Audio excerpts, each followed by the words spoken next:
हाँ, डॉक्टर कौशल कैसे हैं आप? या आई एम वेरी गुड। आप बताइए, आप कैसे हो? I am also good.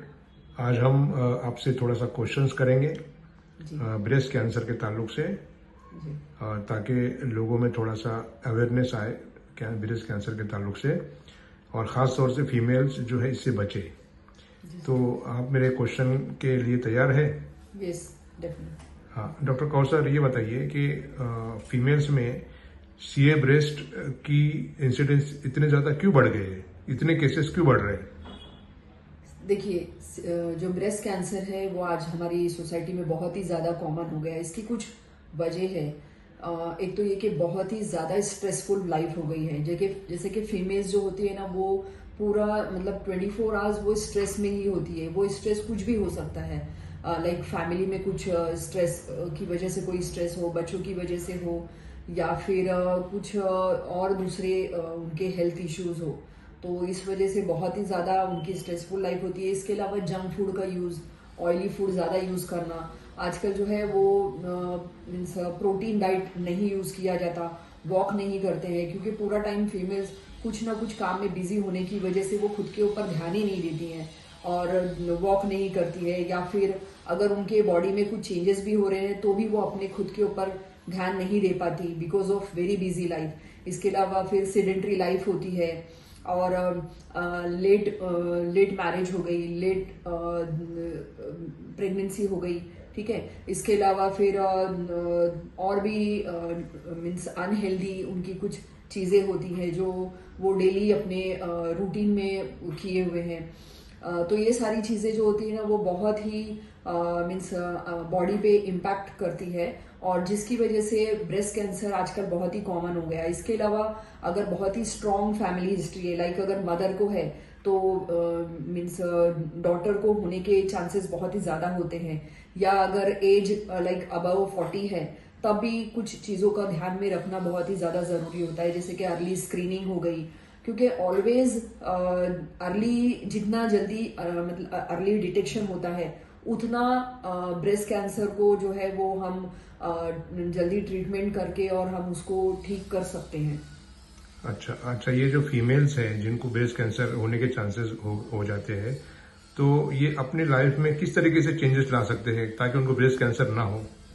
Yes, this is very very important, because सबसे पहले ये कि जो स्ट्रेस है उसको काफी हद तक कम करना।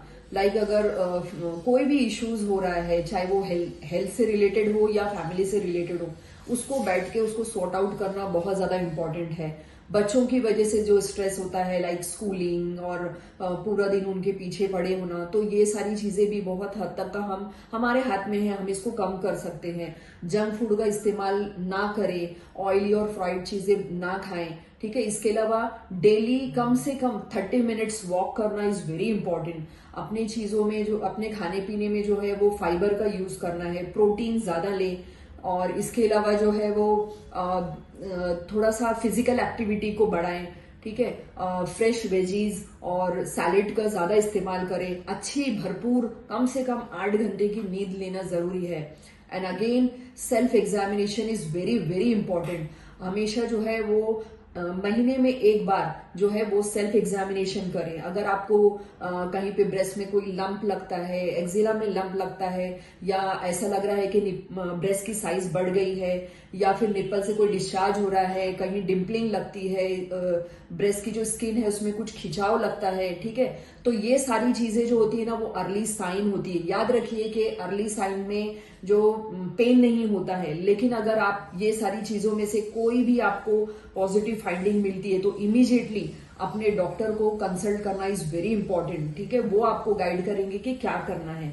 दूसरा, 40 से अबव अगर एज है तो उसमें भी फिर जो है वो स्क्रीनिंग करते, साल में एक बार स्क्रीनिंग करना is very important.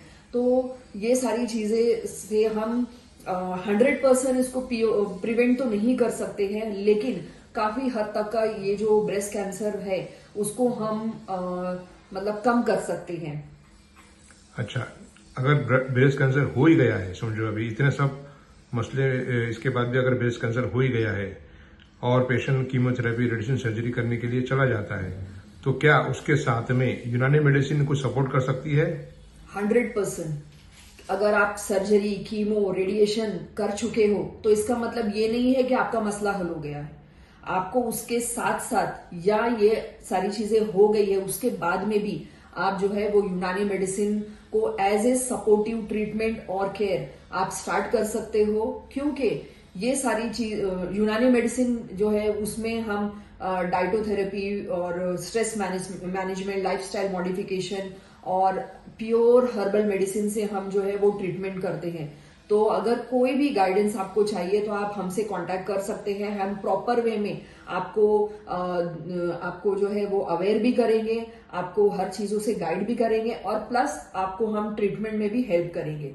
So stay healthy, stay aware and अपना जो है वो लाइफस्टाइल चेंज कीजिए और ब्रेस्ट कैंसर को सोसाइटी से खत्म करने में हमारी हेल्प कीजिए। मैं आप लोगों को बताता हूँ, मैडम ने काफ़ी जड़ी बूटियाँ इस्तेमाल की है, लेकिन साइमल्टेनियसली मैं कुछ चीज़ें एड ऑन करता हूँ यहाँ पर। दोस्तों, करक्यूमिन में जो है आप लोगों को सिर्फ करक्यूमिन आपने सुना होगा, ठीक है, लेकिन यहाँ पर हम लोग जो करक्यूमिन इस्तेमाल करते हैं वो फ्रेश करक्यूमिन भी देते हैं, ड्राई करक्यूमिन भी देते हैं। आंबा हल्दी भी बहुत अच्छा है, वो भी एक करक्यूमिन है, बहुत अच्छा काम करती है। ब्लैक करक्यूमिन भी हमारे पास है, वो भी बहुत अच्छे तरीके से काम करती है। उसके अलावा नरकचोर, ये भी एक करक्यूमिन की एक टाइप है। तो अलग अलग करक्यूमिन हमारे जो है प्रैक्टिस में हम लोग इस्तेमाल करते हैं ब्रेस्ट कैंसर के पेशेंट के लिए। उसके अलावा सदाबहार हम लोग इस्तेमाल करते हैं। उसके अलावा बर्बेरीज वुल्गैरिस आपने सुना होगा, जिसे दारू हलत बोलते हैं, वो भी जो है ब्रेस्ट कैंसर में बहुत अच्छा सपोर्ट करती है। और भी कई हर्बल मेडिसिन है जो ब्रेस्ट कैंसर में एक बेहतरीन तरीके से एक सपोर्ट कर सकती है। तो डॉक्टर कौसर है यहाँ पर आप लोगों को टेक केयर करने के लिए, सीए ब्रेस्ट के पेशेंट के लिए। मैं हूँ डॉक्टर मस्तान और मैं चाहता हूँ कि आप लोग जो है ज्यादा से ज्यादा जो है नेचुरल जो है ट्रीटमेंट की तरफ आए अपने कन्वेंशनल इलाज के साथ। तो डॉक्टर कौसर, बहुत बहुत शुक्रिया, आपने एक बेहतरीन नॉलेज दिया। Thank you so much. बहुत बहुत शुक्रिया, थैंक यू वेरी मच।